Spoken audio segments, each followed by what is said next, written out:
वाले सबसे युवा बल्लेबाज बन गए हैं, शुभमन गिल बने हैं, शुभमन गिल। नेक्स्ट देखेंगे, हाल ही में किस देश के उपराष्ट्रपति बदारा अलियूजुफ का भारत में छोटी बीमारी के बाद निधन हो गया? गाम्बिया के थे। भारत रूस संयुक्त उद्यम ने कोरवा ऑर्डिनेंस फैक्ट्री में AK-203 असॉल्ट राइफलों पहला बैच बनाया है। तो कोरवा ऑर्डिनेंस फैक्ट्री किस राज्य में स्थित है? ये उत्तर प्रदेश में। किस भारतीय अमेरिकी को Martin Luther king grand parade special award से सम्मानित किया गया है? कृष्णा लाला को। कृष्णा लाला को। हाल ही में किस संस्था ने ग्रामीण स्वास्थ्य सांख्यिकी रिपोर्ट जारी किया है? ये स्वास्थ्य और परिवार कल्याण मंत्रालय के द्वारा। कौन सा देश अपने 75वें स्वतंत्रता दिवस पर भारत के पहले PM जवाहरलाल नेहरू के चित्र सहित डाक टिकट जारी करेगा? तो ये हो जाएगा श्रीलंका। वर्ल्ड इकोनॉमिक फोरम की 2023 की वार्षिक बैठक का थीम क्या रहा? तो थीम था cooperation in the fragmented world. Cooperation in the fragmented world. नौसेना अभ्यास वरुण का आयोजन भारत और किस देश के मध्य हुआ है? फ्रांस के। हाल ही में किस कंपनी ने विमेंस IPL के मीडिया राइट्स हासिल किए हैं? तो ये वाइकम 18। 6G तकनीक लागू करने वाला पहला आकांक्षी जिला विदिशा किस राज्य में स्थित है? तो ये स्थित है मध्य प्रदेश में। हाल ही में किस सार्वजनिक क्षेत्र के बैंक ने किसान पुष्पक योजना के तहत गरुड़ एरोस्पेस के साथ भागीदारी की है? तो ये यूनियन बैंक ऑफ इंडिया। किस फिल्म ने क्रिटिक्स चॉइस अवार्ड 2023 में बेस्ट फॉरेन लैंग्वेज फिल्म का अवार्ड जीता है? तो ये हो जाएगा RRR ने। किस संस्था ने 17वां वैश्विक जोखिम रिपोर्ट 2023 जारी किया है? तो ये विश्व आर्थिक मंच ने। हाल ही में किस देश की मशहूर सिंगर लिसा मैरी प्रेस्ली का निधन हो गया? तो ये है USA के। PM मोदी ने river cruise M V Ganga Vilas को हरी झंडी दिखाकर वाराणसी से रवाना किया। यह यात्रा जो है किस शहर में समाप्त होगी? तो ये डिब्रूगढ़ में। Tata power renewable housing society के लिए भारत का पहला सोलर प्लांट किस शहर में स्थापित करेगा? तो ये मुंबई। ठीक है, मुंबई। विश्व बैंक की वैश्विक आर्थिक संभावना रिपोर्ट के अनुसार 2023-24 में भारत की अपेक्षित आर्थिक वृद्धि दर तो ये 6.6%। ईयर ऑफ इंटरप्राइजेज प्रोजेक्ट किस राज्य की एक प्रमुख योजना है? तो ये केरल। भारत का पहला 5G सक्षम ड्रोन किस टेक स्टार्टअप द्वारा विकसित किया गया है? तो ये हो जाएगा IG ड्रोन्स। ठीक है, IG ड्रोन के द्वारा। केंद्रीय मंत्री सर्बानंद सोनोवाल ने किस शहर में school of logistic waterway and communication का उद्घाटन किया है? तो ये हो जाएगा अगरतला। स्वदेश दर्शन 2.0 योजना के तहत चयनित कुमारकोम और बेपोर किस राज्य में स्थित हैं? तो ये केरल में स्थित है।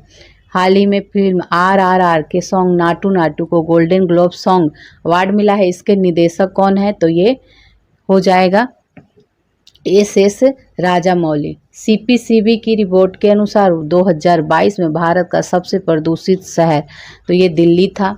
नेक्स्ट है 83वां अखिल भारतीय पीठासीन अधिकारी सम्मेलन किस शहर में हुआ? तो ये जयपुर में। किस भारतीय सार्वजनिक क्षेत्र के बैंक को श्रीलंका के 3 बैंकों के विशेष रुपया ओस्ट्रो खाते रखने के लिए RBI से मंजूरी मिली है? तो ये इंडियन बैंक। नेक्स्ट है, भारत के किस खिलाड़ी ने रणजी ट्रॉफी इतिहास का अब तक का दूसरा सबसे बड़ा स्कोर बनाया है?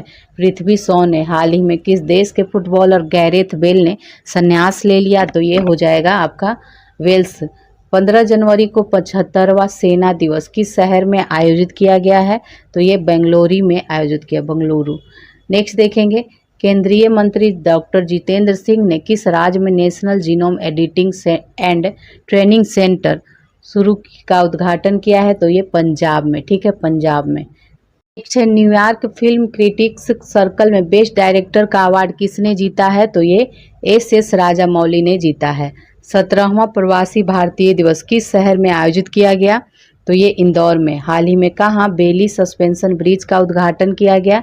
जम्मू कश्मीर में। भारत की कौन सी खिलाड़ी ने हाल ही में प्रतिष्ठित अंडर 15 ब्रिटिश ओपन स्क्वैश का टाइटल जीता है? तो ये अनाहत सिंह ने जीता है। हाल ही में आरबीआई कुल कितने करोड़ रुपए के सॉवरेन ग्रीन बॉन्ड जारी करने की घोषणा की है?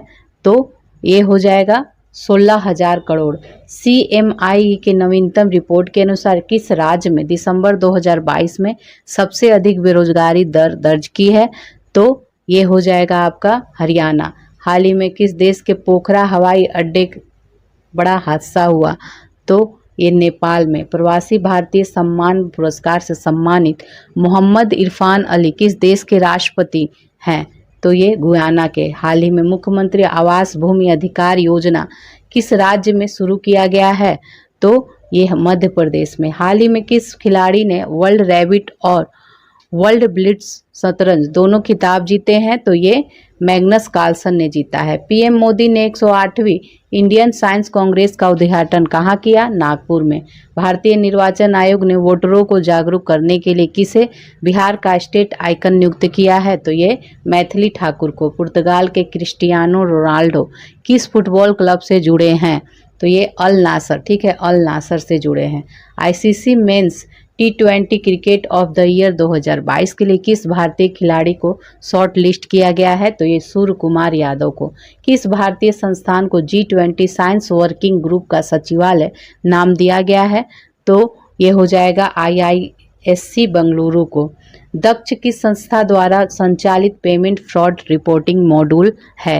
भारतीय reserve bank. G20 digital innovation alliance शिखर सम्मेलन का आयोजन किस शहर में किया गया? बंगलौर में। भारत ने कितने मेगावाट की मांग देचू हाइड्रो पावर प्रोजेक्ट भूटान की ड्रग ग्रीन पावर कॉर्प को हैंड ओवर किया है? तो ये 720 मेगावाट। इंडियन आर्मी ने पहले 3D प्रिंटेड हाउस का उद्घाटन किस शहर में किया है? तो ये Ahmedabad. National mobile monitoring system किस केंद्रीय मंत्रालय की एक पहल है? ये ग्रामीण विकास मंत्रालय की। रेल मंत्रालय के स्टेशन पुनर्विकास अभियान के तहत घोषित नई योजना का नाम क्या है? तो इसका नाम है अमृत धारा स्टेशन योजना। किस देश ने हाल ही में भारत की स्वतंत्रता की 75वीं वर्षगांठ के उपलक्ष्य में एक विशेष डाक टिकट जारी किया है? ये सर्बिया। ग्रीन मेथेनॉल के कमर्शियल प्रोडक्शन की सुविधा के विकास के लिए NTPC ने किसके साथ एक MOU साइन किया है? तो ये टेक्नीमोंट ग्रुप के साथ।